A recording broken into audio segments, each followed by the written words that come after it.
Hello friends, welcome to civil concept Tamil. இன்றைக்கி நம்ம என்ன பார்க்க போகிறோம் அப்படின்னா, ஒரு எஸ்எஸ்ல ஹேண்ட் ரயில் வந்து போடுறோம் அப்படின்னா அதுக்கு எவ்வளோ செலவாகும் அப்படிங்கிறத பற்றி தான் வந்து பார்க்க போகிறோம்.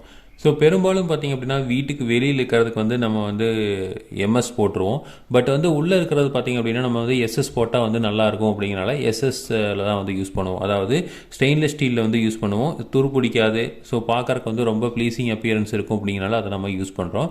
இதில் வந்து பார்த்திங்க அப்படின்னா மெயினாக ரெண்டு விதமாக வந்து போடுவோம். ஒன்று வந்து நமக்கு வந்து ஸ்கொயர் பார்ஸ் இருக்கும், இன்னொன்று வந்து சர்க்குலர் பார்ஸ் இருக்கும். ஸோ வீட்டுக்கு வெளியில் போகிறீங்க அப்படின்னா கண்டிப்பாக சர்க்குலர் தான் வந்து போடணும். ஏன்னா வந்து மழை தண்ணிலாம் வந்துன்னா அது ஈஸியாக வந்து கீழே இறங்குறதுக்கு அதுதான் வந்து பெஸ்ட்டாக இருக்கும். பட் வீட்டுக்குள்ளே போடுறப்போ நம்ம ஸ்கொயர் பார்ஸ் யூஸ் பண்ணிக்கலாம், இல்லை வந்து சர்க்குலர் யூஸ் பண்ணலாம். ஸோ நமக்கு எது வந்து கன்வீனியன்ட்டோ எது பார்க்குறதுக்கு நல்லா இருக்குமோ அதை வந்து நம்ம யூஸ் பண்ணலாம். பெரும்பாலும் வந்து நம்ம சர்க்குலர் ரவுண்ட் பார்ஸ் தான் வந்து அதிகமாக யூஸ் பண்ணுவாங்க. ஏன்னா அதுதான் வந்து பார்க்குறதுக்கு நல்லாயிருக்கும் அப்படின்னு அந்த மாதிரி யூஸ் பண்ணுவாங்க. ஸோ இப்போ இதை வந்து நம்ம மெயினாக வந்து எஸ்எஸ் வந்து போடுறதுக்கு வந்து நிறைய பேர் போடாத காரணம் என்னென்னா அது வந்து காஸ்ட் அதிகம் அப்படிங்கிறது தான். பட் வந்து ஓரளவுக்கு வந்து நமக்கு நல்ல லுக் இருக்கணும் அப்படிங்கிற மாதிரி இருந்ததுன்னா வீட்டுக்குள்ளேயே ஸ்டேர் கேஸ் இருக்கிற டியூப்ளெக்ஸ் ஹவுஸுக்கெல்லாம் வந்து அதை போட்டால் தான் பார்க்குறக்கு நல்லாயிருக்கும். இல்லைன்னா வுட்டுக்கு போயிடலாம். ஸோ வுட்டை கம்பேர் பண்ணுறப்போ ஸ்டெயின்லெஸ் ஸ்டீல் வந்து நமக்கு ரேட் வந்து கம்மியாக தான் இருக்கும். நீங்கள் வந்து நார்மலாக வந்து போட்டுட்டு பெயிண்டிங் எல்லாம் பண்ணுறீங்க, அந்த வுட்டு மாதிரியே ஃபினிஷிங் வர பெயிண்டிங்லாம் பண்ணிங்க அப்படின்னா கண்டிப்பாக இந்த எஸ்எஸ் காஸ்ட் வந்து ஆயிரும். ஸோ அப்போ வந்து நம்ம வுட்டுக்கு போகிறதுக்கு பதிலாக இந்த ஸ்டீலுக்கும் போகிறதுக்கு பதிலாக என்ன பண்ணலாம் அப்படின்னா ஸ்டெயின்லெஸ் ஸ்டீலுக்கு போய்க்கலாம். ஸோ இது வந்து நல்லாயிருக்கும். இப்போ வந்து இதுக்கு எவ்வளோ காஸ்ட் ஆகும் அப்படிங்கிறத பார்க்கலாம். ஸோ இதுக்கு வந்து நமக்கு மெயினாக வந்து என்னென்னா படியில் ஒரு சைடு மட்டும்தான் நம்ம வந்து போட போகிறோம்.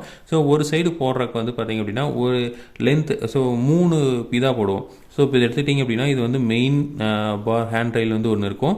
அதுக்கு கீழே வந்து பார்த்திங்க அப்படின்னா சின்னதாக வந்து நம்ம ரெண்டு லைன் வந்து கொடுப்போம். ஒரு சில பேர் வந்து 3 லைன் கொடுக்குறாங்க. பட் வந்து நம்ம 2 லைன் கொடுக்குறோம் அப்படின்னு வச்சுக்கலாம். ஸோ இது வந்து பார்த்திங்க அப்படின்னா நமக்கு வந்து ஒரு 1.5 இன்ச்சில் வந்து பைப் வந்து நம்ம யூஸ் பண்ணுவோம். இதுக்கு வந்து பார்த்திங்க அப்படின்னா 3/4 இன்ச் பைப் வந்து நம்ம யூஸ் பண்ணுறோம். இந்த ரெண்டுக்கு வந்து 3/4 இன்ச் பைப் யூஸ் பண்ணுவோம்.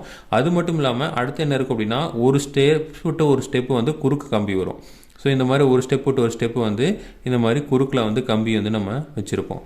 ஸோ அது வந்து பார்த்திங்க அப்படின்னா சப்போர்ட்டுக்கு வந்து இருக்கிற மாதிரி இருக்கும். அது வந்து சின்ன கம்பியாக, அதாவது ஓரளவுக்கு நம்ம வந்து ஒரு சில இடத்துல வந்து என்ன பண்ணுறோம் அப்படின்னா 1.5 இன்ச் கம்பி வந்து நம்ம யூஸ் பண்ணிக்கலாம். ஓகேவா. எண்டில் மட்டும் பார்த்திங்க அப்படின்னா நமக்கு வந்து கொஞ்சம் பெருசாக வேணும் அப்படிங்கிற பட்சத்தில் மட்டும் எண்டில் வந்து நம்ம என்ன பண்ணிக்கலாம் 2 இன்ச்சு வந்து நம்ம யூஸ் பண்ணிக்கலாம். மற்ற இடத்துலலாம் வந்து நமக்கு 1.5 இன்ச்சு பைப்பே வந்து போதுமானது. அதாவது நம்ம எண்டிங்கில் வந்து நமக்கு தேவைன்னா மட்டும்தான் வந்து பெருசாக யூஸ் பண்ணுறோம், இல்லைன்னா இதையே வந்து கட் பண்ணி யூஸ் பண்ணிக்கலாம். அதுக்கு மேலே வந்து பார்த்திங்கன்னா ஃப்ரண்ட்டில் வந்து ஒரு பெரிய பால் வச்சுருப்போம். அந்த லாஸ்ட்டில் வந்து ஒரு பெரிய பால் வந்து வச்சுருப்போம். அதுக்கப்புறம் வந்து இந்த இடத்துலலாம் வந்து ஒரு சின்ன கனெக்ஷன்ஸ், கப்ளிங் கனெக்ஷன்ஸ் வந்து எல்லாமே கொடுத்துருப்போம். அதுக்கப்புறம் வேணும்னா இந்த இடத்துலலாம் வந்து என்ன பண்ணிக்கலாம் அப்படின்னா ஒரு பால் மாதிரி வந்து ஃபிக்ஸ் பண்ணிக்கலாம். ஓகேங்களா. ஸோ இதெல்லாம் வந்து இதெல்லாம் வந்து எக்ஸ்ட்ரா ஃபிட்டிங்ஸு. இதெல்லாம் வந்து நமக்கு தேவையான வச்சுக்கிறது. இந்த பால் இதெல்லாம் வந்து நமக்கு தேவையான வச்சுக்கிறது. இப்போ வந்து என்ன பண்ணலாம் அப்படின்னா நமக்கு த்ரூ அவுட் லென்த்துக்கு நம்ம என்ன வேணும் அப்படின்னா அந்த 1.5 இன்ச்சு பைப் வந்து யூஸ் பண்ணணும். அதே மாதிரி இந்த இதுக்கு வந்து தூண் மாதிரி வைக்கிறதுக்கு வந்து 1.5 இன்ச்சு பைப் யூஸ் பண்ணணும். ஸோ இது எல்லாத்துக்கும் சேர்த்து பார்த்திங்க அப்படின்னா நமக்கு வந்து இது மொத்தம் வந்து பார்த்திங்க அப்படின்னா உங்களுக்கு ஒரு 20 அடி வரும். ஸோ இது வந்து பார்த்திங்கன்னா ஒரு 20 அடி, இது வந்து ஒரு 20 அடி.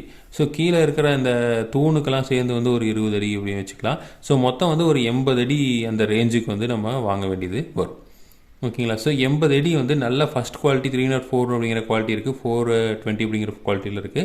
ஸோ ஒரு நல்ல ஒரு ஃபஸ்ட்டு குவாலிட்டி வந்து நம்ம போடுறோம் அப்படின்னு வச்சுக்கலாம். ஸோ அப்போது 80 அடி வந்து நீங்கள் வாங்குறீங்க அப்படின்னா கேஜியில் தான் வந்து நமக்கு வரும். 80 அடி அப்படிங்கிறப்போ நமக்கு வந்து கிட்டத்தட்ட வந்து ஒரு 55 கேஜி அந்த ரேஞ்சுக்கு வரும். 55 கேஜியிலேருந்து 60 கேஜி வந்து வரும்.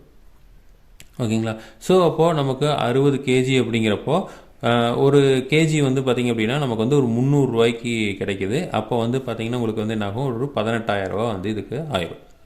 ஓகேங்களா. அடுத்தது வந்து இந்த பில்லர் கேப்பு, இந்த பில்லர் கேப்புன்னு சொல்கிறோம்ல, இந்த பால் சொல்கிறோங்களே இந்த பாலு, அதுக்கப்புறம் வந்து இந்த சின்ன பில்லருக்கு நடுவில் ஏதாவது வந்து இப்போது இதெல்லாம் வந்து இந்த மாதிரில வைப்பாங்க. ஒரு சில இடத்துல வந்து என்னவாங்க இந்த மாதிரி வந்து வச்சு இந்த இடத்துல வந்து ஒரு சின்ன கேப் போட்டிருப்பாங்க. ஸோ இந்த மாதிரிலாம் வந்திங்கன்னா கொஞ்சம் எக்ஸ்ட்ரா ஆகும். ஸோ இந்த மாதிரிலாம் வந்து எதாவது எக்ஸ்ட்ரா இருக்குது அப்படிங்கிற பட்சத்தில் நம்ம வந்து அந்த சின்ன சின்ன பால்ஸு இதெல்லாம் வைக்கிறோம் அப்படின்னா கொஞ்சம் எக்ஸ்ட்ரா ஆகும். அதெல்லாம் சேர்ந்து ஒரு 500 ரூபா வந்து போடலாம். ஓகேங்களா. அடுத்தது வந்து இந்த நமக்கு வந்து எண்டு பாலு இதெல்லாம் எடுத்துக்கிட்டிங்க அப்படின்னா இப்போ இந்த இதோட கேப்பு இந்த சைடெலாம் வந்து கேப்பெல்லாம் போடணும்.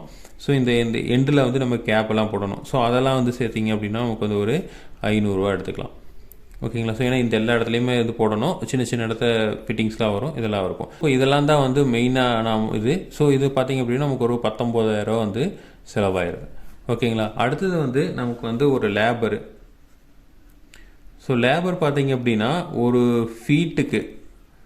ஃபீட்டுக்கு வந்து எவ்வளோ வாங்குறாங்க அப்படின்னா 250 ரூபாயிலிருந்து 350 ரூபா வரைக்கும் வாங்குறாங்க. நம்ம வந்து ஒரு மொத்தம் வந்து 20 ஃபீட் வருது. ஸோ 20 அடி தான் வருது. ஏன்னா வந்து ஒரு பைப்பு கணக்கில்லை. ஸோ மொத்தமாக எவ்வளோ ஃபீட் இருக்குன்னு 20 ஃபீட் இருக்குது. 20 ஃபீட்டு இதுக்கு வந்து ஒரு 300 ரூபா அப்படின்னு நம்ம அப்ராக்சிமேட்டாக போட்டோம் அப்படின்னா ஒரு 6,000 ரூபா வந்து செலவாகும். ஓகேங்களா. அப்போ லேபருக்கு 6,000 ரூபா. இல்லை அப்படின்னா என்ன பண்ணலாம் அப்படின்னா சேலரியாக கொடுத்தீங்க அப்படின்னா அவங்க வந்து மொத்தமாக வந்து ஒரு கூட குறைய பண்ணுறாங்க அப்படின்னா ஒரு 5,000 ரூபா அந்த ரேஞ்சுக்கு 5,000 ரூபா 6,000 ரூபா வந்துடும். எப்படி இருந்தாலும் வந்து அந்த 6,000 ரூபா ரேஞ்சுக்கு வந்துடும். ஸோ இப்போ அது 6,000 ரூபா நீங்கள் போட்டீங்க அப்படின்னா மொத்தம் வந்து 25,000 ரூபா ஆகும். ஸோ அப்போது நீங்கள் எஸ்எஸ்ல போடுறதுக்கு வந்து நம்ம ஹேண்ட் ரைல்ஸ் போட்டிங்க அப்படின்னா வந்து 25,000 ரூபா செலவாகும் கண்டிப்பாக. ஸோ இது வந்து ஒரு அப்ராக்சிமேட் தான் நம்ம கால்குலேட் பண்ணியிருக்கோம். ஏன்னா வந்து உங்களுக்கு லென்த்து கொஞ்சம் அதிகமாக இருக்கலாம். அதே மாதிரி பார்த்தீங்கன்னா வெயிட் வந்து கொஞ்சம் அதிகம் வரலாம். ஒரு சில இடத்துல வாங்கினீங்கன்னா ஒரு குவாலிட்டி மாறுறப்போ வெயிட் வந்து அதிகமாகலாம். ஸோ ஒரு நார்மலாக வந்து ஒரு இருக்கிற மாதிரி நம்ம வந்து போட்டிருக்கோம். அடுத்தது பார்த்திங்க அப்படின்னா நமக்கு வந்து பில்லர்லாம் வந்து நான் இந்த பைப்பையே வந்து கட் பண்ணி இப்படி வைக்கிற மாதிரி தான் நம்ம பில்லர்லாம் போட்டிருக்கோம். இதே வந்து பில்லர் ரெடிமேடு பில்லர்லாம் இருக்குது, நிறைய பில்லர்ஸ் இருக்குது. ஸோ 2,000 ரூபாயிலிருந்து பில்லர்லாம் வந்து கிடைக்கிது. ஸோ 2,000 ரூபாயிலிருந்து 10,000 ரூபா வரைக்கும் பில்லர்ஸ்லாம் இருக்குது. ஓகேங்களா. அந்த பில்லர்ஸ்லாம் வாங்கி வச்சிங்கன்னா உங்களுக்கு வந்து ரேட் வந்து இன்னமும் அதிகமாகும். நான் சொல்கிறது வந்து நார்மலான ஒரு பில்டிங்கில் பண்ணியிருக்கீங்க அப்படின்னா அது வந்து இந்த காஸ்ட்டு தான் வந்து ஆகும். ஸோ ஒரு 25,000 ரூபா இருந்ததுன்னா வந்து என்ன பண்ணலாம் அப்படின்னா நம்ம வந்து இந்த ஸ்டெயின்லெஸ் ஸ்டீலில் பில்லர் வந்து போட்டுடலாம். ஸோ இதில் வந்து நமக்கு டிஸ்அட்வான்டேஜ் இருக்குது. என்னென்னா வந்து நம்ம பெருசாக வெல்டிங் அப்படிங்கிறத அதிகமாக பண்ண முடியாது. அடுத்தது வந்து பார்த்திங்க அப்படின்னா இந்த ஸ்டெயின்லெஸ் ஸ்டீல் வந்து நல்ல குவாலிட்டியாக போடல அப்படின்னா அது வந்து கரோடாக இருக்கும் வாய்ப்புகள் இருக்குது. ஸோ அதனால் வந்து நம்ம குவாலிட்டியான மெட்டீரியல் வாங்கி தான் வந்து பண்ணணும். ஸோ ஒரு கொஞ்சம் புவரான குவாலிட்டி வாங்கிட்டீங்க அப்படின்னா அது வந்து கரோடாக இருக்கும் வாய்ப்புகள் இருக்குது. அடுத்தது வந்து ஸ்ட்ரென்த் பாயிண்ட் ஆஃப் வியூவில் இதோட ஸ்ட்ரென்த் வந்து ரொம்ப குறைவாக தான் இருக்கும். ஏன்னா வந்து நீங்கள் என்ன தான் வந்து ஸ்டெயின்லெஸ் ஸ்டீலாக இருந்தாலும் நீங்கள் வந்து வுட்டை கம்பேர் பண்ணுறப்போ இல்லை வந்து மெயில் ஸ்டீல் கம்பேர் பண்ணுறப்போ வந்து கண்டிப்பாக இதோட ஸ்ட்ரென்த் வந்து கம்மியாக தான் இருக்கும். ஸோ இதே மாதிரி இன்ஃபர்மேஷன் உங்களுக்கு தொடர்ந்து வேணும் அப்படின்னு எங்கள் சேனலை சப்ஸ்கிரைப் பண்ணுங்கள். தேங்க்யூ.